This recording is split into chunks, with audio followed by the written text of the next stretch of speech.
The morning sun cast long shadows across Forward Operating Base Phoenix as Sergeant Maria Rodriguez cleaned her M249 squad automatic weapon for the third time that week.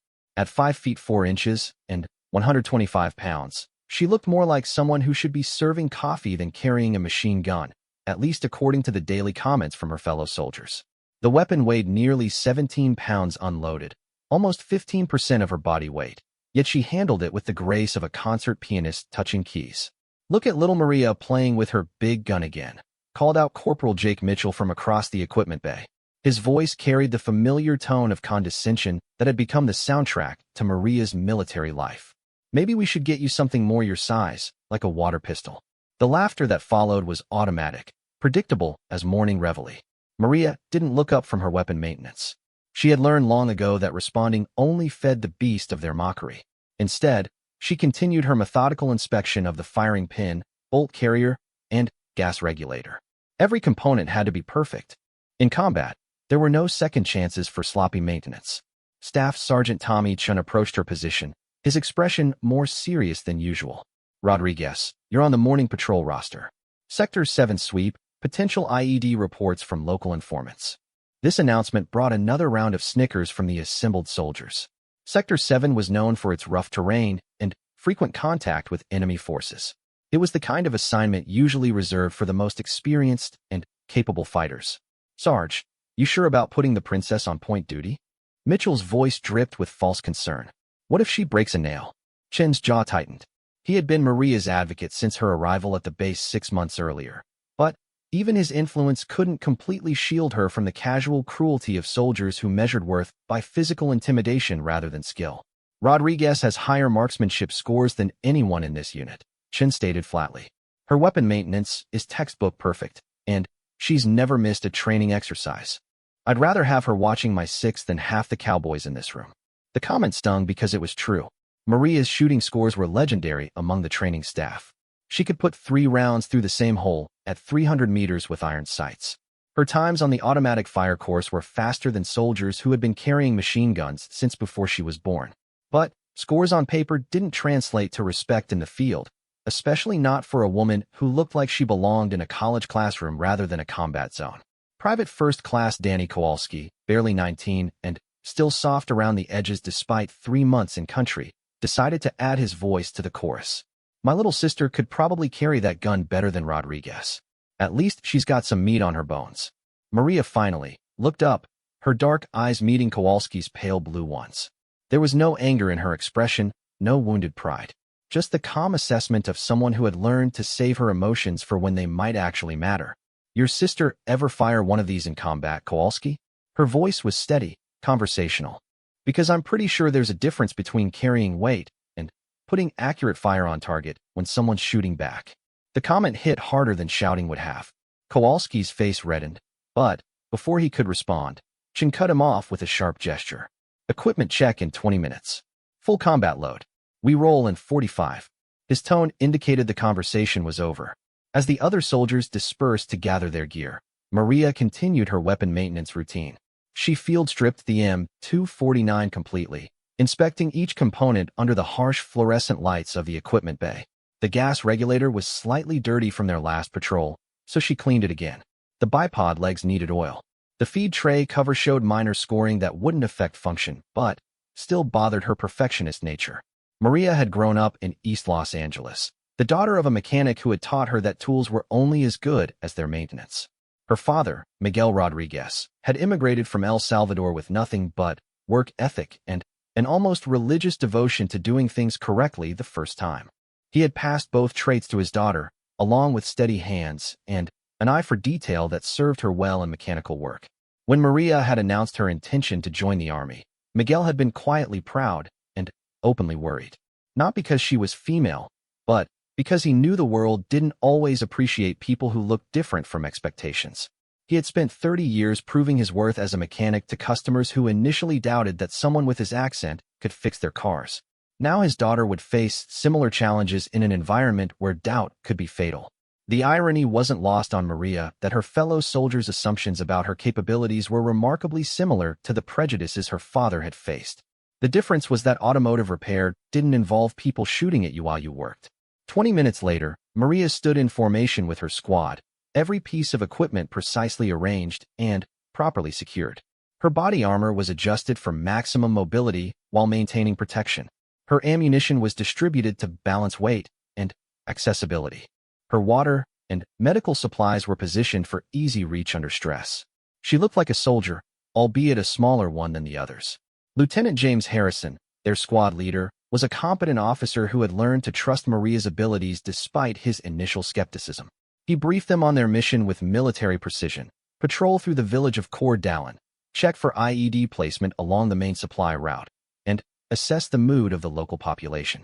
Intelligence suggested increased insurgent activity in the area, but nothing specific enough to change their standard patrol procedures. Standard formation, Harrison announced. Mitchell on point, Kowalski and Stevens flanking, Rodriguez with the saw in overwatch position. It was a solid tactical arrangement that played to each soldier's strengths. Maria's position with the squad automatic weapon meant she would provide covering fire if needed while maintaining visual contact with the entire patrol. It was a position of responsibility that Harrison had gradually entrusted to her over months of successful missions. As they prepared to move out, Maria performed her final equipment check. Her M249 was loaded with a 200-round belt of 5.56 NATO ammunition. She carried 3 additional 200-round belts, giving her 800 rounds total. Her sidearm was a standard-issue M9 pistol with 3 magazines.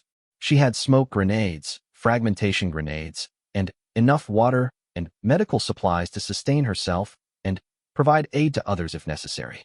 The weight would have been crushing for someone unprepared, but Maria had spent months building the specific strength and endurance needed for extended patrols with full equipment. She had done this by adding small amounts of weight to her daily training routine, gradually building her carrying capacity without sacrificing speed or agility. The convoy of 3 Humvees left the base as the Afghan sun climbed toward its daily peak. Maria rode in the second vehicle, her weapon ready but not obviously threatening to any local civilians they might encounter.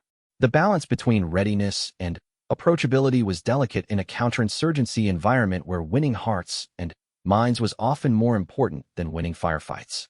The drive to Khor Dalan took 40 minutes through terrain that shifted from rocky desert to agricultural areas fed by ancient irrigation systems. The village itself was typical of the region: mud brick buildings clustered around a central marketplace, narrow streets designed for foot traffic and donkey carts rather than military vehicles, and a population that regarded American soldiers with a mixture of wariness and resignation. Harrison called for the patrol to dismount 2 blocks from the village center. They would proceed on foot, maintaining visual contact with each other while spreading out enough to avoid presenting a concentrated target for any potential attackers. It was a routine they had executed dozens of times in similar locations. Maria took her designated position, providing overwatch as the other squad members began their systematic patrol through the village streets.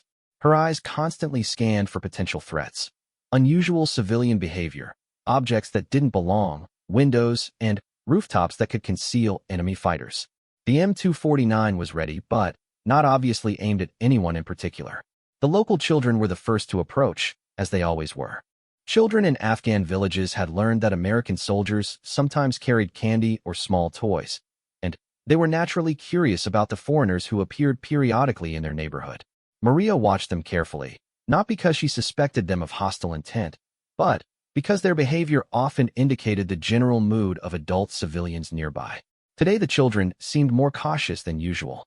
They approached closer to the male soldiers, but kept their distance from Maria, stealing glances at her weapon before quickly looking away. This wasn't entirely unusual, but it was worth noting. "Rodriguez, you seeing anything unusual from your position?" Harrison's voice came through her radio earpiece. "Negative on specific threats, but the locals seem more nervous than usual," she replied. "Kids are keeping more distance, and I count fewer adult males in the visible population." It was a subtle observation, but one that could indicate increased insurgent activity in the area. When local men disappeared from public spaces, it sometimes meant they were either participating in or hiding from planned hostile actions. The patrol continued for another hour without incident. They checked the main supply route for evidence of IED placement, finding none.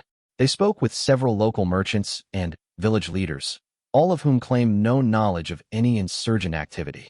Everything appeared normal, which in Afghanistan often meant that something was definitely not normal. As they prepared to return to their vehicles, Maria noticed a slight change in the civilian traffic patterns. People were moving away from the central marketplace more quickly than usual, and she spotted several military-age males disappearing into buildings in a coordinated fashion that suggested prearranged signals. "Boss, I think we might have company coming," she radioed to Harrison. "Civilian displacement patterns suggest something's about to happen." Harrison trusted Maria's judgment enough to take her warning seriously. "All positions, increase alertness. Prepare for possible contact." The ambush was well-planned and professionally executed, with insurgent fighters positioned in buildings that provided overlapping fields of fire while minimizing exposure to return fire. Maria's training took over instantly. She identified the nearest covered position and moved toward it while visually tracking the source of incoming fire. Her squad mates were doing the same, but the volume and accuracy of enemy fire indicated this was a significantly larger force than they typically encountered. Within seconds, it became clear that they were facing a coordinated attack by a much larger enemy force than their intelligence had suggested. The casual mockery of the morning seemed like a lifetime ago as Maria prepared to prove exactly what she could do with her automatic weapon. The first burst of automatic fire shattered the afternoon calm like breaking glass. Maria dove behind a concrete barrier as bullets whined past her position, the distinctive crack of AK-47 rounds splitting the air where she had been standing moments before. The ambush was perfectly timed and devastatingly effective, catching her squad in the open space of the marketplace with minimal cover. She could hear Harrison shouting commands over the radio, his voice tight with the controlled urgency of a leader trying to maintain order in chaos. Contact left, contact front, multiple shooters in elevated positions. The enemy had chosen their battlefield well.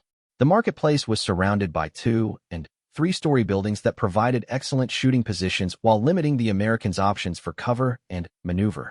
Maria's position behind the concrete barrier gave her protection from direct fire, but she could see muzzle flashes from at least 6 different windows across the square.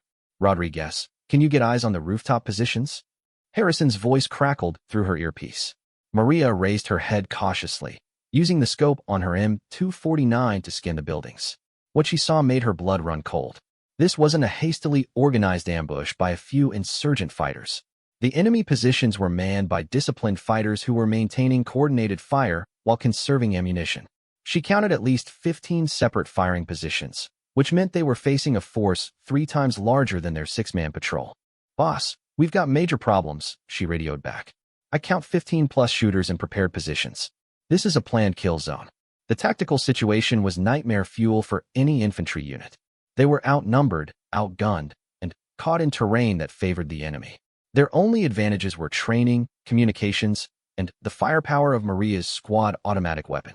A sustained burst of fire from a 2nd-story window forced Maria lower behind her cover. She could hear the distinctive whine of bullets ricocheting off concrete, some coming close enough that she felt the pressure waves as they passed.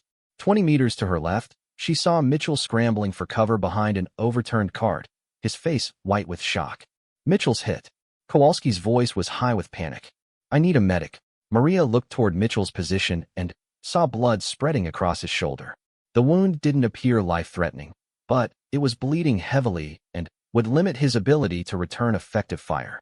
Every casualty reduced their already minimal firepower. Harrison was trapped behind a low wall that provided protection from some angles, but left him exposed to fire from the eastern buildings. Stevens had found cover behind a vendor stall, but the wooden structure wouldn't stop rifle rounds for long. Kowalski was in the most exposed position, pinned down in the middle of the square with only a shallow depression in the ground for protection. The enemy fire was increasing in intensity, suggesting they were bringing additional fighters into the engagement. Maria could hear the distinctive sound of PCAM machine gun fire joining the AK-47s, adding a deeper, more dangerous note to the symphony of violence. "We need to move," Harrison radioed. "This position is untenable. Rodriguez, can you lay down suppressive fire while we bound back to better cover?" Maria assessed the tactical situation rapidly. The enemy had positioned themselves to control all the obvious exit routes from the marketplace. Any movement would expose her squad mates to concentrated fire from multiple directions. But staying in their current positions meant being slowly overwhelmed by superior numbers. "I can suppress the western positions, but You'll be exposed to fire from the north and east, she replied. Do it. We'll move on your fire. Maria took a deep breath and prepared for what would be the most important minute of her military career. She had trained for this moment countless times, but training could never completely prepare someone for the reality of combat against determined enemies who were trying to kill her and her friends. She shifted her position to get a better angle on the western buildings, where she had identified 4 separate firing positions. The M249 felt familiar and reassuring in her hands, its weight and balance as comfortable as a favorite piece of clothing. All the mockery and doubt from her squad mates seemed irrelevant now. What mattered was putting accurate fire on target. The first burst was textbook perfect. Maria aimed for the second-story window where she had seen muzzle flashes and fired a controlled burst of 8 rounds. The enemy fire from that position stopped immediately, though she couldn't tell if she had scored hits or simply forced the shooter to take cover. She shifted to the next target, a rooftop position where an insurgent fighter had been firing down into the marketplace. This time she fired a longer burst, walking her rounds across the target area to ensure coverage. The distinctive sound of her weapon was audibly different from the enemy AK-47's, a deeper, more authoritative bark that seemed to command respect from both sides. The suppressive fire was working. Enemy fire from the western positions slackened noticeably as the insurgent fighters were forced to take cover or reposition. Maria could see Harrison moving behind cover, gesturing for the other squad mates to begin their tactical withdrawal. But the enemy wasn't passive. As Maria's fire drew their attention, she began taking concentrated fire from the northern positions. Bullets sparked off the concrete barrier inches from her head, and she could feel fragments of pulverized stone hitting her helmet and body armor. Moving. Harrison's voice was barely audible over the gunfire. Maria continued her suppressive fire, but she could feel the tactical situation deteriorating. The enemy had more fighters than she could suppress simultaneously, and they were beginning to coordinate their fire more effectively. Several of them had shifted positions to get better angles on her location. A burst of PKM fire walked across her position, the heavy machine gun rounds chewing chunks out of the concrete barrier that was protecting her. The PKM gunner had found the range and was systematically destroying her cover. Within minutes, the barrier would be reduced to useless rubble. Rodriguez, you need to move. Harrison shouted over the radio. Your position is being compromised. Maria knew he was right, but moving would expose her to fire from multiple directions while leaving her squad mates without suppressive fire support. It was a tactical dilemma with no good solutions, only degrees of risk. She looked toward Kowalski's position and saw that he was still pinned down in the middle of the square. The young soldier was trying to make himself as small as possible while bullets kicked up dirt around his position. If she abandoned her suppressive fire to move to better cover, Kowalski would be completely exposed. The decision was made for her when a rocket-propelled grenade slammed into the building behind her position, showering her with debris and temporarily deafening her with the concussion. The insurgents were escalating their firepower, bringing weapons that could destroy any cover the Americans might find. Through the ringing in her ears, Maria heard Harrison's voice on the radio. All positions, we have QRF inbound. ETA 15 minutes. We need to hold until they arrive. 15 minutes might as well have been 15 hours in their current tactical situation. The enemy had them pinned down with superior numbers and firepower, and they were systematically destroying what little cover the Americans had found. Maria made a decision that would define the rest of her military career. Instead of withdrawing to better cover, she decided to advance. The tactical principle was counterintuitive but sound. When facing overwhelming firepower from prepared positions, sometimes the only solution was to close the distance and force the enemy to fight at close range where superior training and individual skill could overcome numerical disadvantages. She slung 2 additional ammunition belts across her chest and prepared to move forward rather than back. The M249 was designed for this kind of fighting, providing sustained automatic fire while remaining light enough for aggressive maneuver. Boss, I'm going to advance to the fountain position, she radioed to Harrison. I can get better angles on multiple targets from there. The fountain was a circular structure in the center of the marketplace that would provide cover from some directions while exposing her to others. More importantly, it would put her close enough to enemy positions that her automatic fire would be devastatingly effective. Negative, Rodriguez. That position is too exposed. But Maria was already moving, sprinting across the open ground while firing short bursts at any window where she saw movement. The insurgent fighters had not expected one of the Americans to advance toward their positions, and their fire became less coordinated as they tried to track her movement. She reached the fountain as bullets chewed the ground around her feet, diving behind the stone structure as automatic fire swept the space where she had been running. From this position, she could engage targets in 3 different buildings simultaneously. The enemy fighters quickly realized the threat she posed from the central position. Fire began converging on the fountain from multiple directions, and Maria knew she had perhaps a minute before the combined firepower overwhelmed her position. It was time to demonstrate exactly what a well-trained soldier could accomplish with an automatic weapon when courage replaced caution. The world slowed down to individual heartbeats as Maria positioned herself behind the fountain. She could hear every sound with crystalline clarity: the whistle of incoming rounds, the distinctive mechanical cycling of AK-47 bolts, the panicked breathing of her own squad mates over the radio. Time seemed to stretch like taffy, giving her mind space to process tactical information at superhuman speed. From her new position, she could see into windows and rooftop positions that had been invisible from her previous cover. The enemy fighters were good, but they had positioned themselves to engage targets from the edges of the marketplace, not from its center. Her aggressive advance had fundamentally changed the geometry of the battlefield. The first target was a PKM gunner on a rooftop 60 meters away. The heavy machine gun had been systematically destroying American cover, and eliminating it was her top priority. Maria aimed carefully, accounting for range and the slight upward angle, and squeezed the trigger. The M249 fired in controlled bursts of 5 to 7 rounds, each burst guided by Maria's steady hands and trained eye. The first burst sparked off the rooftop edge, but the second found its mark. The PKM gunner disappeared from view, and the devastating heavy machine gun fire that had been pinning down her squad suddenly stopped. She immediately shifted to her next target, a second-story window where 2 fighters were directing coordinated fire at Harrison's position. The range was closer, only 40 meters, and the angle was nearly perfect. Maria's burst walked across the window opening, forcing the enemy fighters to abandon their position or risk being cut down by accurate automatic fire. The third target was the most dangerous, an insurgent fighter with an RPG launcher who was setting up for another rocket attack. Maria had perhaps 3 seconds before he could fire, and an RPG round would eliminate any cover her squad mates had found. She shifted her aim to the doorway where the RPG gunner was partially concealed and fired a sustained burst. The 5.56 NATO rounds punched through the wooden door frame like it was paper, and the RPG gunner stumbled backward without firing his weapon. 25 seconds had elapsed since she reached the fountain position. 3 major threats eliminated, but the enemy fire was intensifying as more fighters repositioned to engage her.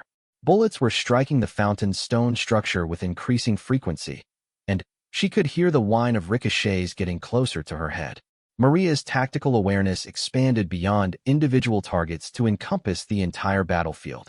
She could visualize enemy positions like pieces on a chessboard, understanding their fields of fire and mutual support relationships. This wasn't just shooting anymore. It was 3-dimensional tactical thinking executed at combat speed. The fourth target was a sniper in a 3rd-story window who had been taking careful shots at her squadmates. The range was extended, nearly 100 meters, and the target was partially concealed behind window shutters. This required precision rather than volume of fire. Maria controlled her breathing and fired a careful 3-round burst. The round struck the window frame, sending splinters flying, but the sniper remained active. She adjusted her aim slightly and fired again. This time the enemy fire from that position stopped completely. Her ammunition situation was becoming critical. She had fired nearly half of her initial 200-round belt, and changing ammunition under fire would leave her vulnerable for precious seconds. But the enemy fighters were beginning to coordinate their fire more effectively, and she could see muzzle flashes from new positions as additional insurgents joined the engagement. A burst of AK-47 fire from directly across the marketplace forced Maria to duck behind the fountain's stone rim. The bullet struck close enough that she felt stone chips hit her helmet. When she raised her head to return fire, she saw something that made her heart stop. Kowalski was wounded. The young soldier was lying motionless in the shallow depression that had been his only cover. Blood was visible on his uniform, and he wasn't responding to Harrison's radio calls.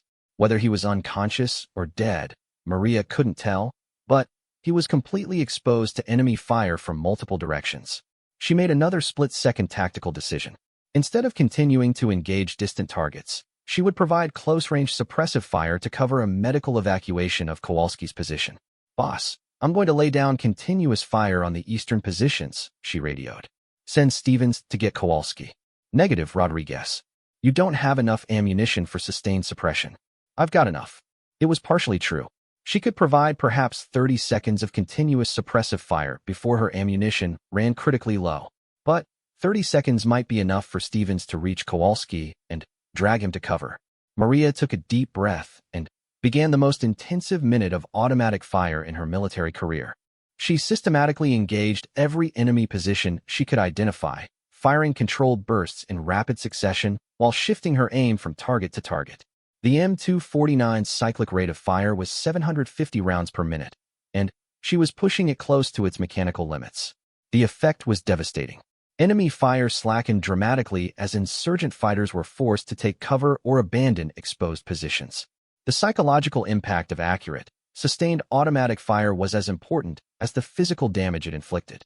Enemy fighters who had been confidently engaging individual targets were suddenly facing a single American soldier who seemed to be firing in all directions simultaneously.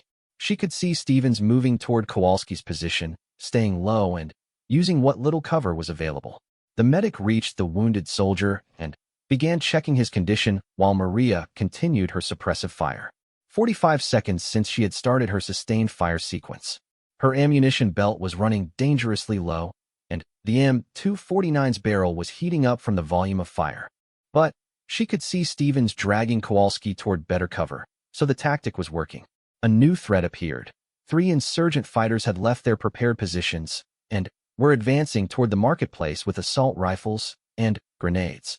They had apparently decided that eliminating Maria was worth the risk of exposure to her fire. This changed the tactical situation completely. Instead of engaging targets in fixed positions, she was now fighting a close-range infantry engagement against multiple attackers who were moving and using cover effectively. Maria's training at Fort Benning had emphasized that the squad automatic weapon was most effective when used to control terrain rather than engage individual targets. The advancing enemy fighters were moving through a narrow alley that funneled them into a predictable approach route. She could use this terrain feature to her advantage. She aimed at the mouth of the alley and waited. When the first insurgent fighter appeared, she fired a sustained burst that forced all 3 attackers to take cover behind whatever obstacles they could find. Then, she fired at the obstacles themselves, demonstrating that concealment was not the same as cover. The wooden cart that one fighter was hiding behind began disintegrating under automatic fire.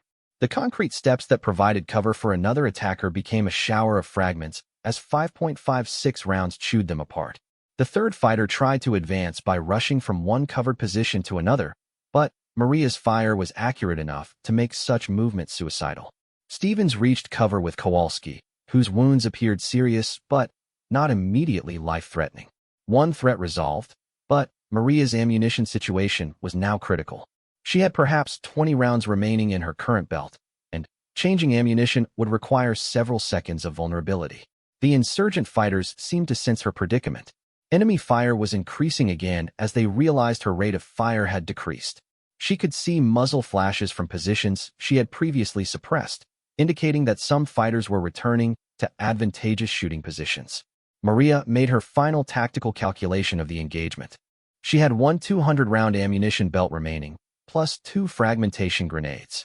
The enemy had been reduced from approximately 15 fighters to perhaps 8 or 9 still capable of effective fire. Her squad mates were in covered positions and no longer taking casualties. The quick reaction force was still 10 minutes away, according to Harrison's latest radio update. 10 minutes was an eternity in a firefight, but it was achievable if she could maintain suppressive fire and prevent the enemy from regaining the initiative. She changed ammunition belts in a controlled rush, keeping her head down while her fingers performed the familiar mechanical sequence of feeding the new belt into the weapon. The process took 8 seconds, during which enemy fire intensified noticeably. When she raised her head to resume firing, she saw that 2 of the insurgent fighters had used her ammunition change to advance to closer positions. They were now only 30 meters away, close enough that grenades would be effective against her position. Maria realized that the next 60 seconds would determine whether her squad survived the ambush or became casualties in a war that was already claiming too many American lives. The aftermath of combat is always surreal, like waking from a vivid dream into a world that doesn't quite make sense. Maria sat on the running board of a Humvee, her M249 across her knees, staring at the marketplace where 40 minutes earlier she had fought for her life and the lives of her squadmates. The quick reaction force had arrived to find 8 dead insurgent fighters and 3 wounded ones who had surrendered rather than continue fighting against what they described as the demon woman with the machine gun. Captain Sarah Williams, the investigating officer from battalion headquarters, approached with a digital recorder and a notepad filled with precise military handwriting. She was a competent officer who took her job seriously, but Maria could see the skepticism in her eyes as she prepared to interview the small female soldier who claimed to have single-handedly eliminated more than half of a well-armed insurgent force. "Sergeant Rodriguez, I need to record your statement regarding today's engagement," Williams said, her voice professionally neutral. "Take me through the sequence of events from the beginning." Maria looked up at the captain, noting the crisp uniform that had never seen combat, and the soft hands that had never changed an ammunition belt under fire. There was no hostility in her assessment, just the automatic evaluation that every combat soldier made when dealing with rear echelon personnel. "We were conducting a routine patrol when the ambush was initiated," Maria began, her voice steady despite the adrenaline that was still coursing through her system. Enemy fire came from multiple prepared positions, indicating a planned attack rather than a target of opportunity. Williams wrote rapidly as Maria described the tactical situation, the casualty report, and her decision to advance to the fountain position. But when Maria reached the portion of her account dealing with the sustained automatic fire sequence, the captain's pen stopped moving. "Sergeant, you're claiming that you eliminated 8 enemy fighters in approximately 60 seconds of automatic fire?" "I'm not claiming anything, ma'am. I'm reporting what happened. That's an exceptionally high hit rate for combat conditions." Maria met the captain's skeptical gaze without flinching. "Yes, ma'am, it is." Staff Sergeant Chun approached the interview site, his face showing the mixture of pride and concern that had become familiar to Maria over recent months. He had witnessed the engagement from the quick reaction force vehicle and had seen the tactical situation that Maria's actions had created. "Captain, I've been watching Rodriguez train for 6 months," Chun interjected. "Her marksmanship scores and tactical performance have been consistently exceptional. What she accomplished today is extraordinary, but it's not inconsistent with her demonstrated capabilities." Williams looked between Chun and Maria, clearly struggling with the disconnect between the small female soldier in front of her and the combat report she was documenting.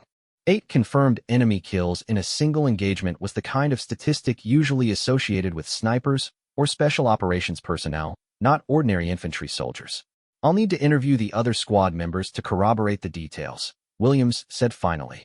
The interviews with Maria's squad mates were revealing in ways that surprised everyone involved. Mitchell, his shoulder bandaged but functional, was unequivocal in his assessment. "Rodriguez saved our lives. Without her fire support, we would have been overrun in the first 5 minutes." Kowalski, whose wounds had been more serious than initially apparent, was even more direct. "I was wrong about her. Dead wrong.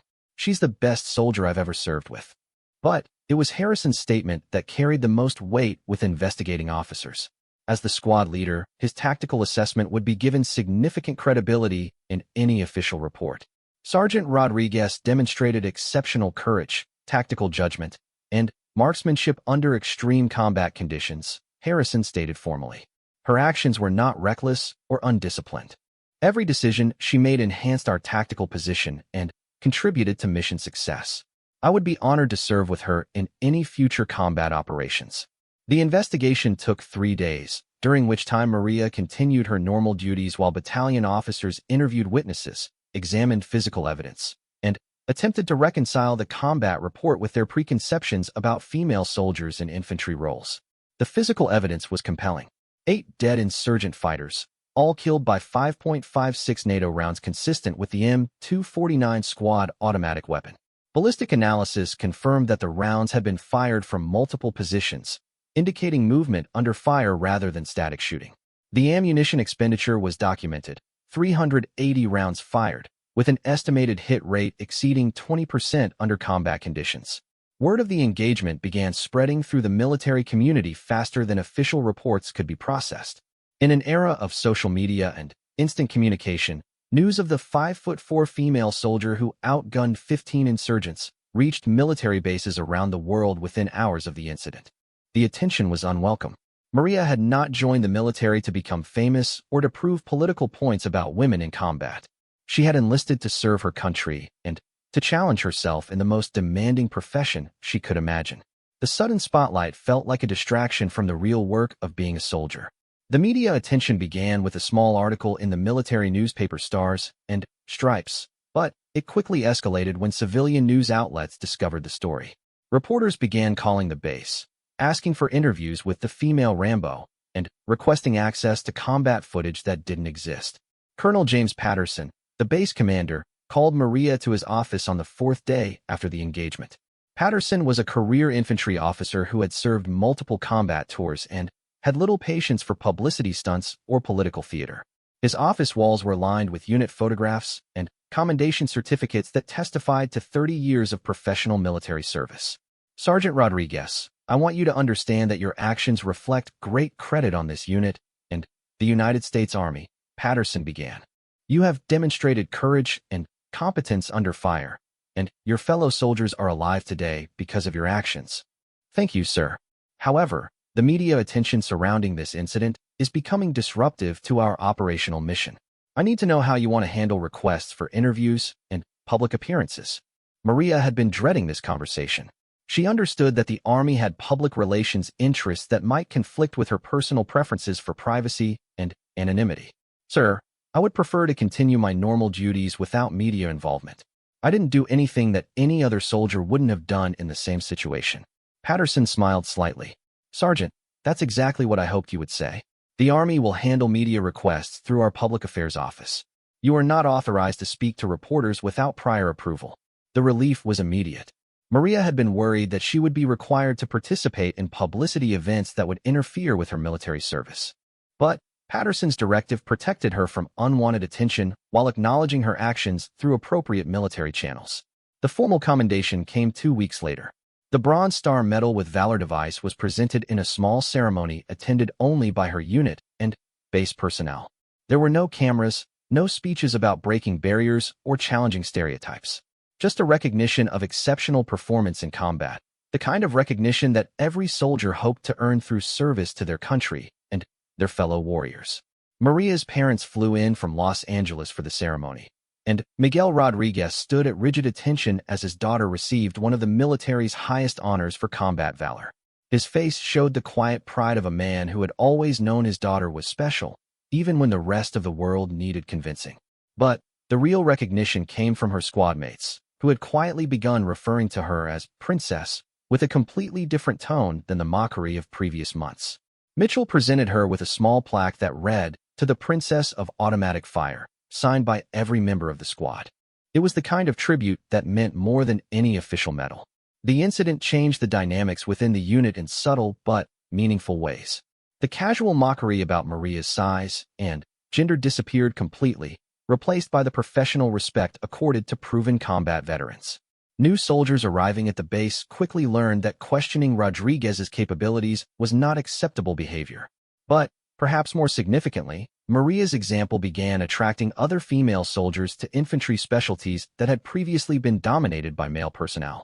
Young women who had been discouraged from pursuing combat roles began seeing new possibilities for military service.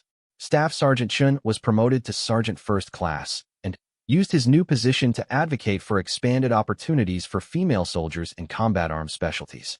Rodriguez proved that physical size is less important than training, courage, and tactical thinking, he argued in official reports. We're limiting our personnel pool by maintaining outdated assumptions about combat effectiveness. Maria continued her military service without fanfare, completing her deployment and returning to the United States for advanced training. She was accepted into the Army's prestigious Ranger School, where she would face new challenges and new skeptics who would need convincing that a small female soldier could meet the demands of elite infantry training. But the young woman who reported to Ranger School was different from the one who had cleaned her weapon while enduring mockery at Forward Operating Base Phoenix.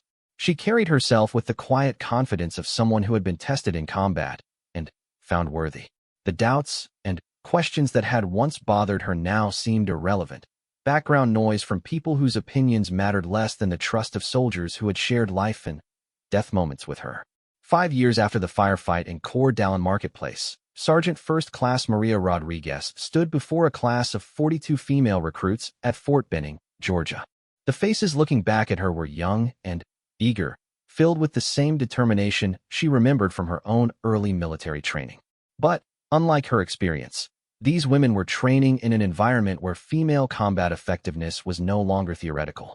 The Army had changed significantly since Maria's deployment to Afghanistan.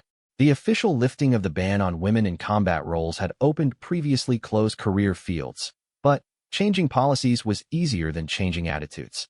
Maria's documented combat performance had become a case study in military leadership courses, demonstrating that effectiveness in infantry roles was determined by individual capability rather than demographic characteristics. The squad automatic weapon is not just a tool for putting rounds downrange, Maria told her students. It's a force multiplier that can change the tactical dynamics of an entire engagement, but only if you understand its capabilities and limitations. She demonstrated the proper techniques for rapid ammunition changes, movement under fire, and engaging multiple targets in sequence. These were the same skills she had developed through countless hours of practice, skills that had proven decisive when her squad faced overwhelming odds. Among her students was Private Jennifer Walsh, a 19-year-old from rural Montana who had joined the Army specifically because of stories she had heard about female soldiers proving themselves in combat. Walsh was small like Maria, barely meeting the minimum height requirements for military service, and she faced similar skepticism from some of her male counterparts in basic training. Sergeant Rodriguez, how do you deal with people who say women aren't physically capable of infantry combat? Walsh asked during a break in training. Maria set down her weapon and looked directly at the young soldier. I don't deal with them at all. I train harder than anyone else. I maintain higher standards than anyone else. And I let my performance speak for itself. People's opinions about what I can or can't do are irrelevant compared to what I actually accomplish. It was a lesson she had learned through years of proving herself repeatedly, from her early days at Forward Operating Base Phoenix through advanced military schools where she was often the only female student.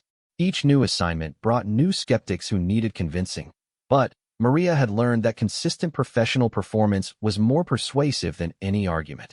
The impact of her combat service extended beyond military training environments. Maria had been invited to speak at military academies, war colleges, and civilian universities about leadership under pressure and overcoming preconceived limitations. These speaking engagements were carefully managed to avoid political controversy while highlighting the professional lessons learned from her experience. At the United States Military Academy at West Point, Maria addressed a mixed audience of cadets, faculty, and visiting military officers. Her presentation focused on tactical decision-making under extreme stress, using her marketplace engagement as a case study in rapid situation assessment and resource allocation. In combat, you have seconds to make decisions that will determine whether your fellow soldiers live or die, she explained to the cadets. Your gender, your size, your background, none of that matters when bullets are flying. What matters is your training, your courage, and your commitment to the soldiers beside you. The questions from cadets were thoughtful and professional, focusing on tactical considerations rather than gender politics. They wanted to understand how she had maintained situational awareness while engaging multiple targets, how she had managed ammunition conservation under pressure, and how she had coordinated with her squad leader during the engagement. These were the right questions, asked by future military leaders who understood that effective leadership required learning from successful combat experiences regardless of who provided those experiences. Maria's influence on military policy was subtle but significant. Her documented combat performance was cited in congressional testimony supporting expanded roles for women in military service. Defense Department officials referenced her example when explaining policy changes to skeptical lawmakers who questioned whether female soldiers could meet the physical and psychological demands of infantry combat. But Maria herself remained focused on her military duties rather than policy advocacy. She completed Ranger School despite facing additional scrutiny as one of the first female students in the program. The training was punishing for everyone regardless of gender, but Maria's combat experience gave her confidence that she could handle whatever challenges the instructors presented.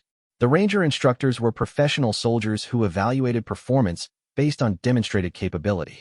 Maria's small stature was actually advantageous in some training scenarios that required moving through confined spaces or maintaining concealment. Her endurance and mental toughness, developed through years of carrying heavy equipment over long distances, served her well during the extended field exercises that were designed to push students to their physical and psychological limits.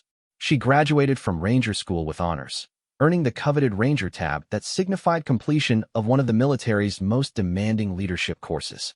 The achievement was noted in military publications, but Maria was careful to emphasize that her success was the result of preparation and determination rather than any desire to make political statements. Staff Sergeant Chun, now serving as a senior instructor at the infantry school, watched Maria's career progression with pride. He had recognized her potential years earlier when other soldiers saw only limitations. Her success validated his belief that effective leaders could come from unexpected sources. Rodriguez changed how we think about combat effectiveness, Chin explained to a group of new instructors. She forced us to examine our assumptions about physical requirements and tactical capability. That's made us better at identifying and developing talent regardless of what package it comes in. The soldiers who had served with Maria in Afghanistan continued to speak about her with respect that bordered on reverence. Mitchell, now a staff sergeant himself, regularly told the story of the marketplace engagement to soldiers under his leadership. He had learned to appreciate her capabilities through shared combat experience, and he used that story to challenge his own soldiers' preconceptions about their fellow service members. Kowalski, whose life had been saved by Maria's suppressive fire, chose to make the Army his career partly because of the leadership example she had provided. He credited her with showing him that true courage wasn't the absence of fear, but the willingness to act effectively despite being afraid. Harrison, promoted to captain, cited Maria's tactical performance in his master's thesis on small unit leadership under extreme conditions. He had witnessed firsthand how one soldier's exceptional performance could influence the outcome of an entire engagement, and he incorporated those lessons into his development of other military leaders. The insurgent fighters who had survived the marketplace engagement told a different version of the story through intelligence networks that were monitored by American forces. According to their accounts, they had faced a supernatural warrior who could fire accurately in all directions simultaneously while moving like a ghost across the battlefield. The mythical aspects of their description reflected the psychological impact of facing devastating automatic fire from an unexpected source. These accounts spread through insurgent networks, creating a reputation that extended far beyond the specific engagement. Female American soldiers began to be regarded with additional caution by enemy fighters who had previously dismissed them as non-combatants or support personnel.